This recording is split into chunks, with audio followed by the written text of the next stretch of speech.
الرحمن الرحیم۔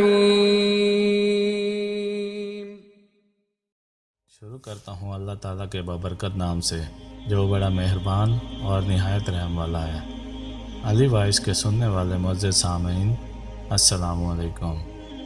حضرت موسیٰ علیہ السلام اور حضرت عزرائیل علیہ السلام کی لڑائی کا واقعہ اسلامی تاریخ اور قصص الانبیاء کی روایات میں بیان کیا گیا ہے۔ اس واقعے کی تفصیلات کا ذکر احادیث اور تفاسیر میں ملتا ہے، تاہم یہ واقعہ اکثر متفقہ طور پر بیان کردہ نہیں ہوتا اور مختلف روایات میں مختلف انداز میں پیش کیا گیا ہے۔ اس لیے یہ ضروری ہے کہ ہم اس واقعے کو اسلامی عقائد اور مستند احادیث کی روشنی میں سمجھیں۔ حضرت موسیٰ علیہ السلام کا تعارف۔ حضرت موسیٰ علیہ السلام بنی اسرائیل کے نبی اور رسول تھے، جنہیں اللہ تعالیٰ نے اپنی قوم کی رہنمائی کے لیے مبعوث فرمایا۔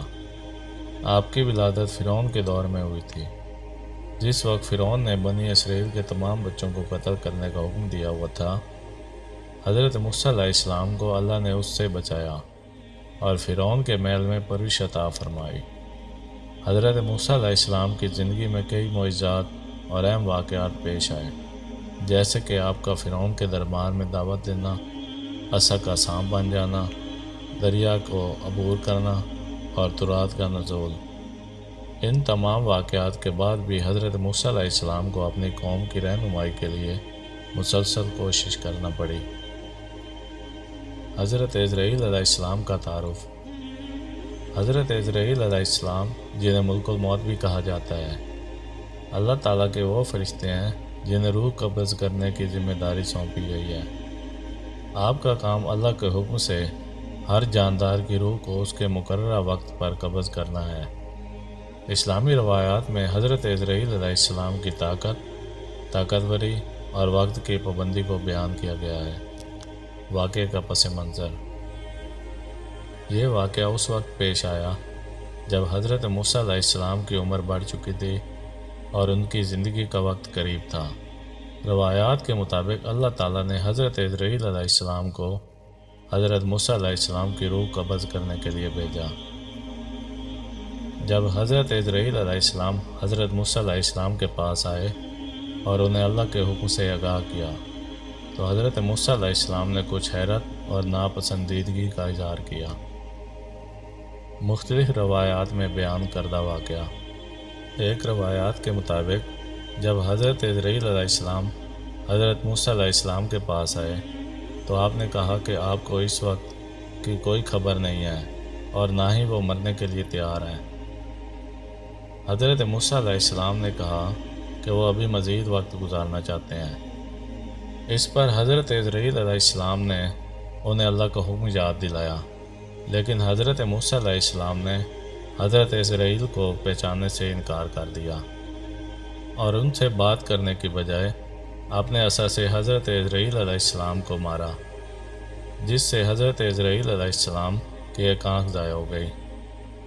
یہ روایت ایک حدیث میں اس طرح بیان کی گئی ہے۔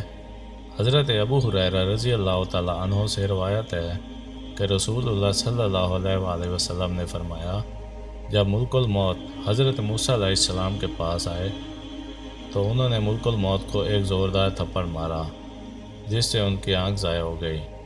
وہ اللہ کے پاس واپس گئے اور عرض کیا، آپ نے مجھے ایک ایسے بندے کے پاس بھیجا ہے جو مرنا نہیں چاہتا۔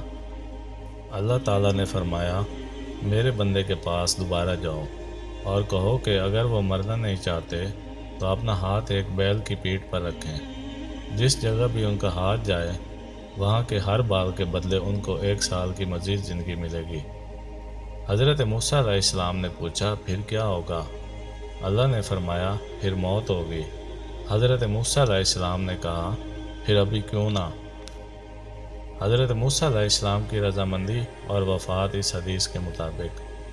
حضرت موسیٰ علیہ السلام نے مزید زندگی کی پیشکش کے باوجود فوری طور پر اللہ تعالیٰ کے حکم پر اپنی رضامندی ظاہر کی۔ حضرت موسیٰ علیہ السلام کا یہ رد عمل ان کی اللہ کی رضا پر مکمل ایمان اور یقین کی عکاسی کرتا ہے۔ پھر حضرت عزرائیل علیہ السلام نے حضرت موسیٰ علیہ السلام کی روح قبض کی اور آپ کی وفات ہو گئی۔ روایات کے مطابق حضرت موسیٰ علیہ السلام کو اللہ تعالیٰ نے ایک خاص مقام پر دفن کیا جس کا علم صرف اللہ کو ہے۔ واقعے کی حکمت اور پیغام۔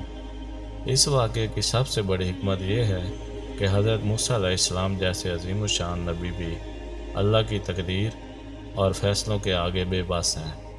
یہ واقعہ یہ سبق دیتا ہے کہ ہر شخص کو چاہیے وہ نبی ہی کیوں نہ ہو، اللہ کی رضا اور حکم کے آگے سر تسلیم خم کرنا ہوگا۔ یہ واقعہ اللہ تعالیٰ کی قدرت اور موت کی حقیقت کو بھی واضح کرتا ہے کہ انسان چاہے جتنی بھی عظمت یا مرتبے پر فائز ہو، موت ایک ایسی حقیقت ہے جو ہر ایک کو پیش آنی ہے۔ حضرت اسرائیل علیہ السلام کا کردار بھی اس واقعے میں واضح ہوتا ہے کہ وہ اللہ کے احکامات کے پابند ہیں اور کسی بھی صورت میں اپنی ذمہ داری سے پیچھے نہیں ہٹ سکتے۔ واقعے کی صداقت پر سوالات۔ بعض علماء اس واقعے کی صداقت پر سوالات اٹھاتے ہیں اور کہتے ہیں کہ اللہ کے انبیاء اور فرشتوں کے درمیان اس قسم کی لڑائی یا مزاحمت کا تصور نہیں کیا جا سکتا۔ وہ اس واقعے کو مجازی معنی میں لیتے ہیں اور اس سے یہ مراد لیتے ہیں کہ حضرت موسیٰ علیہ السلام کی زندگی کی خواہش اللہ کے حضور ان کے اپنی قوم کی اصلاح کی فکر کی وجہ سے تھی۔